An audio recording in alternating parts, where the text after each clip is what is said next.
Olá, sejam muito bem-vindos ao nosso estudo do Evangelho de João, versículo por versículo.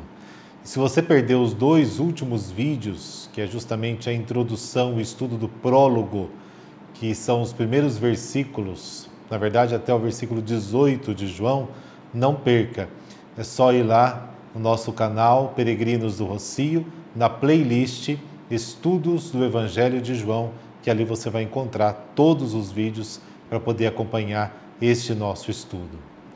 Bom, nós vimos então o prólogo, essa poesia, este canto lírico que introduziu o Evangelho de João. E agora nós vamos então sair da poesia para a prosa. E o prólogo, o homem enviado por Deus, então, a palavra, o projeto de Deus se torna então realidade, aterriza, toma a forma de homem. E vamos então para o nosso estudo, vamos ler então toda essa perícope, todo esse texto, para depois a gente entrar então versículo por versículo. Acompanhe comigo João capítulo 1, versículos de 19 a 34. Este foi o testemunho de João, quando os judeus enviaram de Jerusalém sacerdotes e levitas para o interrogar. Quem és tu? Ele confessou e não negou. Confessou, eu não sou o Cristo. Perguntaram-lhe, quem és então? És tu Elias? Ele disse, não sou. És o profeta? Ele respondeu, não. Disseram-lhe então, quem és tu para darmos uma resposta aos que nos enviaram? Que dizes de ti mesmo? Disse ele, eu sou a voz do que clama no deserto, endireitai o caminho do Senhor, como disse o profeta Isaías. Alguns dos enviados eram fariseus. Perguntaram-lhe ainda, e por que batizas se não és o Cristo, nem Elias, nem o profeta? João lhes respondeu, eu batizo com água. No meio de vós está alguém que não conheceis, aquele que vem depois de mim, do qual não sou digno de desatar a correia da sandália.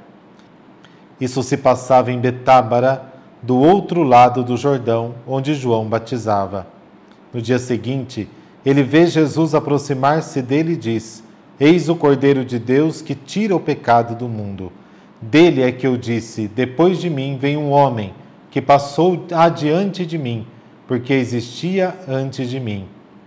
Eu não o conhecia, mas para que ele fosse manifestado a Israel, vim batizar com água. E João deu testemunho dizendo, viu o Espírito descer como uma pomba vinda do céu e permanecer sobre ele. Eu não o conhecia, mas aquele que me enviou para batizar com água disse-me, aquele sobre quem vires o Espírito descer e permanecer é o que batiza com o Espírito Santo. E eu vi e dou testemunho que ele é o eleito de Deus. Então, temos aí todo este texto que fala do testemunho de João Batista. Comecemos então lá pelo versículo 19. Este foi o testemunho de João, quando os judeus enviaram de Jerusalém sacerdotes e levitas para o interrogar. Bom, nós temos aqui uma missão de inquérito. João Batista já estava, só pela sua atividade, já estava incomodando. E era justamente o batismo que ele fazia que incomodava. E ele então recebe essa visita de sacerdotes e levitas. E aqui precisamos entender o seguinte. Quando houve a distribuição das terras às 12 tribos de Israel, cada uma recebeu um pedaço de terra para viver da agricultura, da pecuária. Os levitas não receberam nenhuma terra. Os levitas receberam o templo. Eles tinham a obrigação de cuidar do templo nos seus mais variados serviços e também a função sacerdotal, que era dos descendentes da família de Arão, se tornavam sacerdotes e tinham essa função. E dentre as funções dos levitas, uma delas era de guardião, de guarda de cuidar para que nada que fosse estranho à fé dos judeus, né, se estabelecesse, sobretudo nas proximidades de Jerusalém, nas proximidades do templo. Então, é essa classe de pessoas que são enviadas pelas autoridades para questionarem João. Eles vão, então, com essa função, a função de inquérito.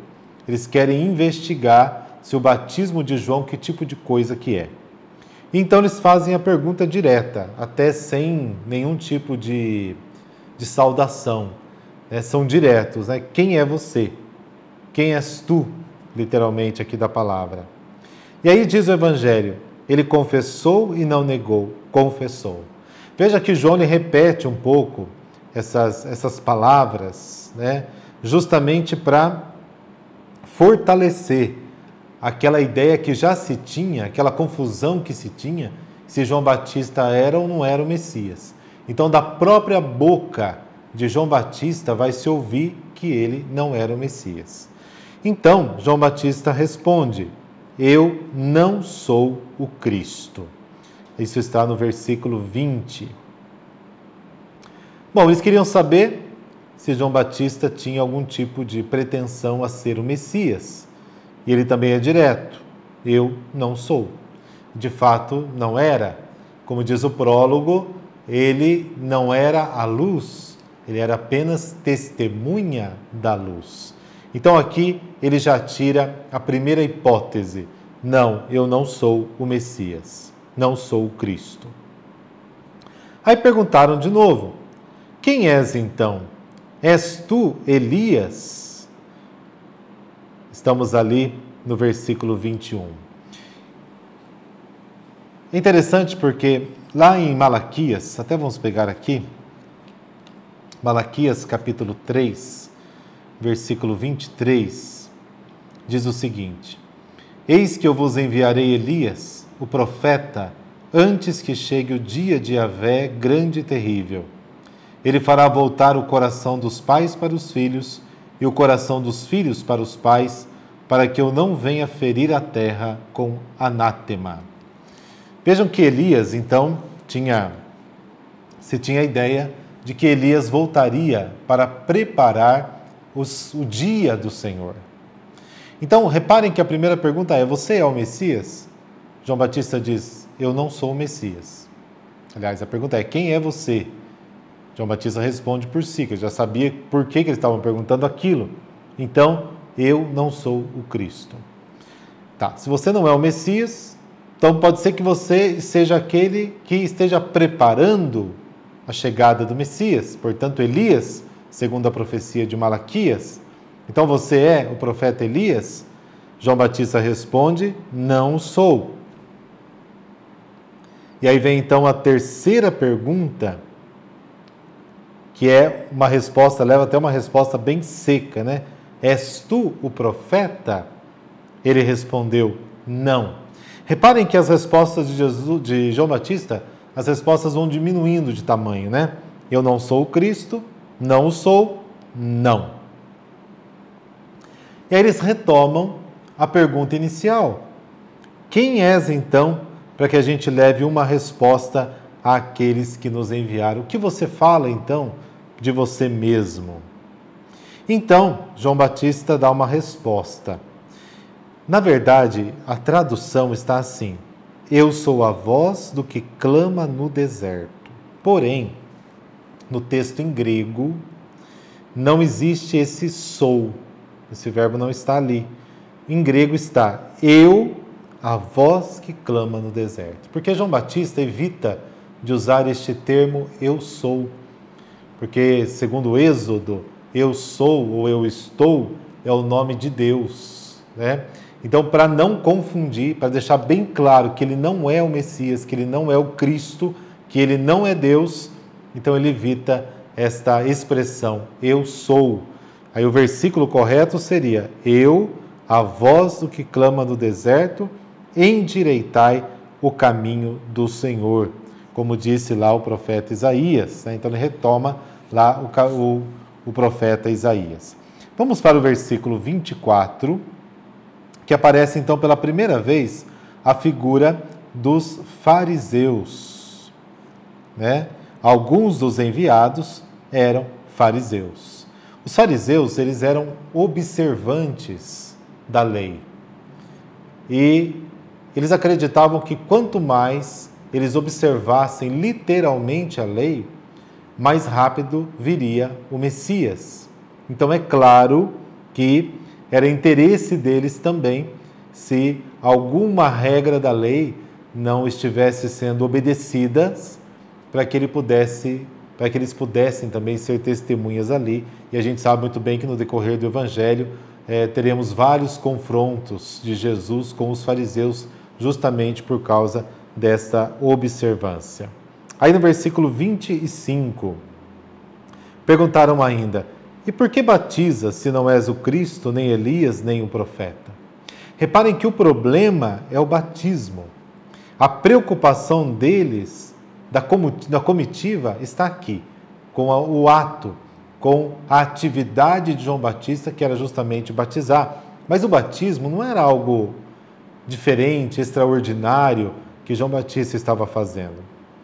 Era uma atividade de efeito civil, né, da religião, significa um recomeço, significa purificação. Em Jerusalém, por exemplo, se fazia este rito na piscina de Siloé. A gente vai ver depois um episódio nessa piscina. Mas, nas mãos de João, significava reconhecê-lo como enviado de Deus. Por que ele está batizando? Se ele não é o Messias, se ele não é alguém que está preparando a vinda do Messias, e se ele não é também um profeta. Afinal de contas, o que ele pretende com esse batismo? Versículo 26, João então lhes respondeu: eu batizo com água. No meio de vós está alguém que não conheceis, aquele que vem depois de mim, do qual não sou digno de desatar a correia de sua sandália. O batismo com água, o batismo com o Espírito. O batismo com água simboliza, a água é um símbolo da purificação. O Espírito realiza aquilo que a água simboliza.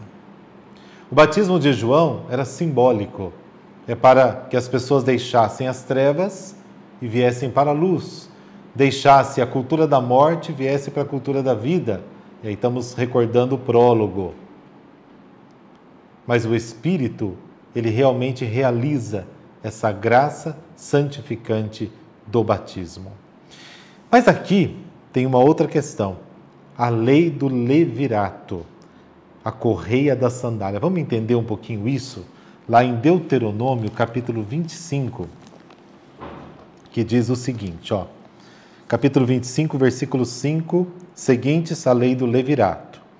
Quando dois irmãos moram juntos e um deles morre sem deixar filhos, a mulher do morto não sairá para casar-se com um estranho à família. Seu cunhado virá até ela e a tomará, cumprindo seu dever de cunhado.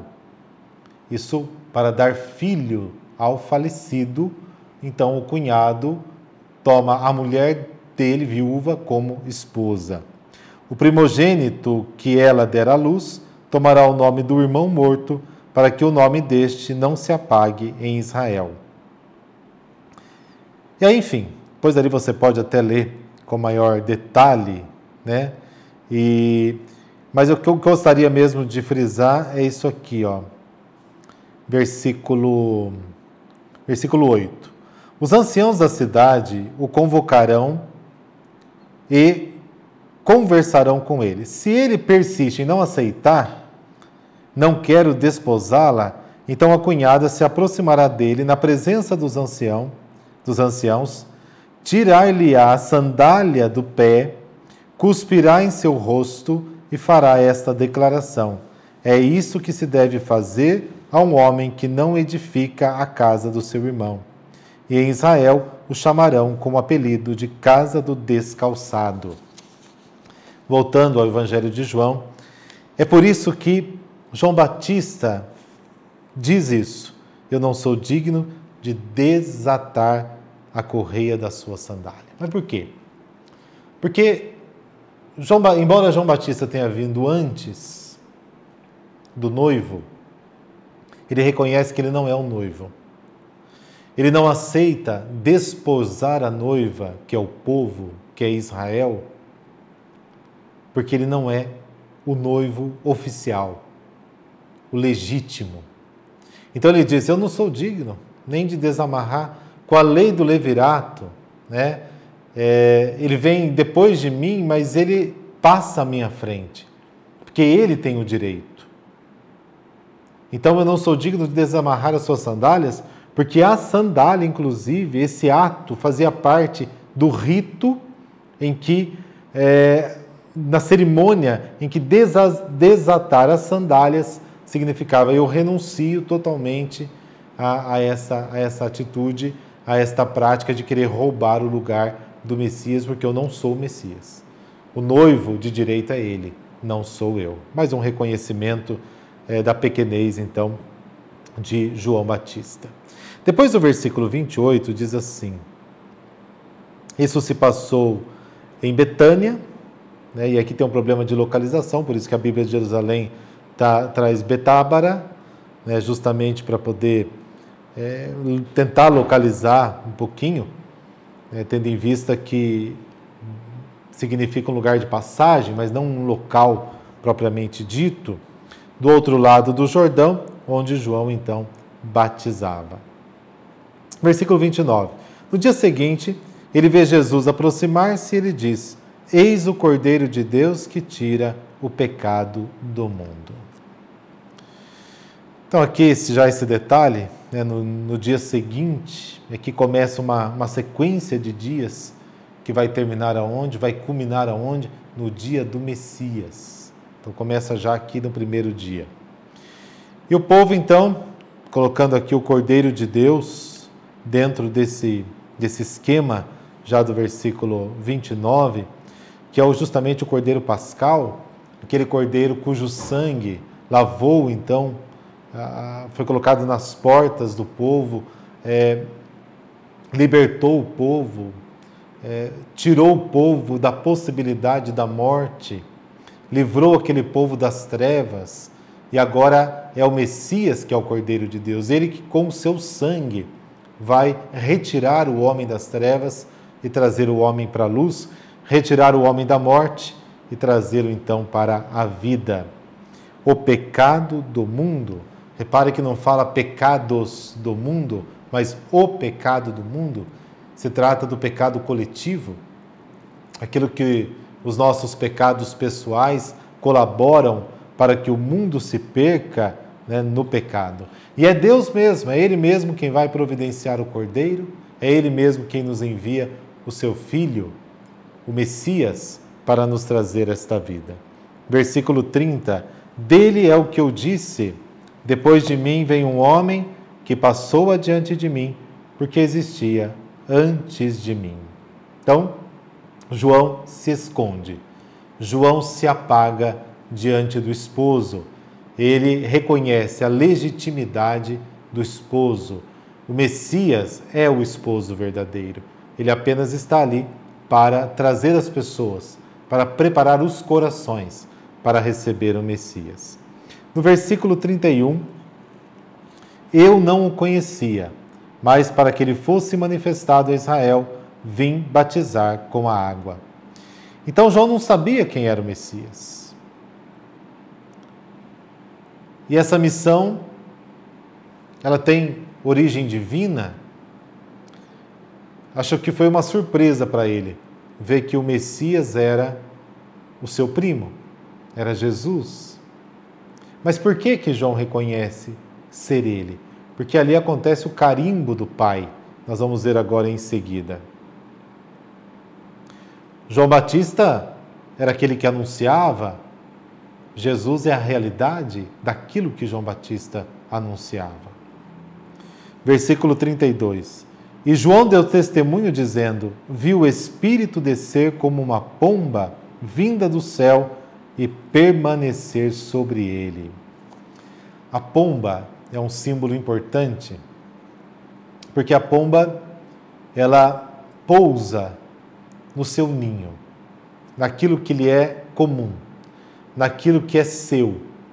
Então, ao dizer que o Espírito desceu sobre o Messias, é uma espécie de consagração, para dizer, o Espírito Santo desceu naquilo que lhe é comum, naquilo que lhe faz parte, naquilo que lhe é divino. Sendo o Espírito Santo divino, desce no que é divino, naquilo que é seu, naquilo que é comum. Também na criação do mundo, o Espírito pairava sobre as águas. Lembra que o prólogo, lá no início, no princípio, faz uma referência ao Gênesis? Então aqui, mais uma vez, assim como o Espírito pairava sobre as águas, agora o Espírito paira sobre Jesus, porque é Ele quem vai trazer a recapitulação de todas as coisas, Ele que vai trazer então esta nova criação, esta investidura. O Espírito pairando sobre Jesus o reveste e assim sinaliza que Ele é o Filho de Deus.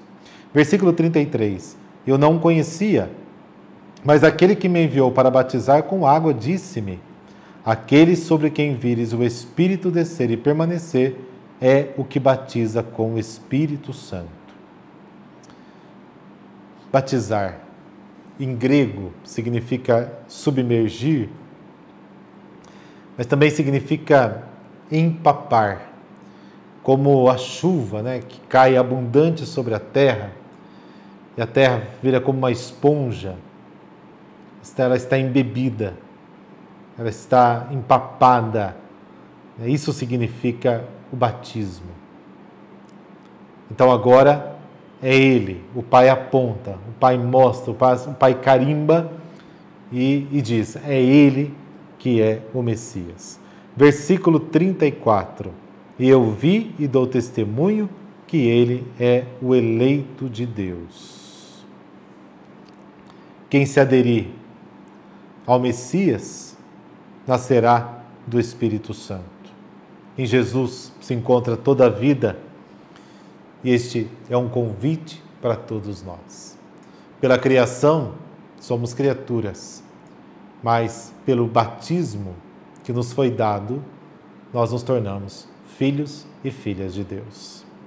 Se você ainda não se inscreveu no nosso canal, se inscreva, Peregrinos do Rossio, para você ser avisado, porque toda segunda-feira tem os nossos estudos bíblicos sobre o Evangelho de São João. E segunda-feira que vem, nós vamos ver como é que foi então a escolha, dos primeiros discípulos de Jesus. Eu espero por você. Se você gostou também, deixe o seu like aí, faça o seu comentário e principalmente divulgue este vídeo entre os seus amigos. Vamos fazer juntos esse maravilhoso estudo do Evangelho de São João. Um abraço para você, até a próxima. Em nome do Pai, do Filho e do Espírito Santo. Amém.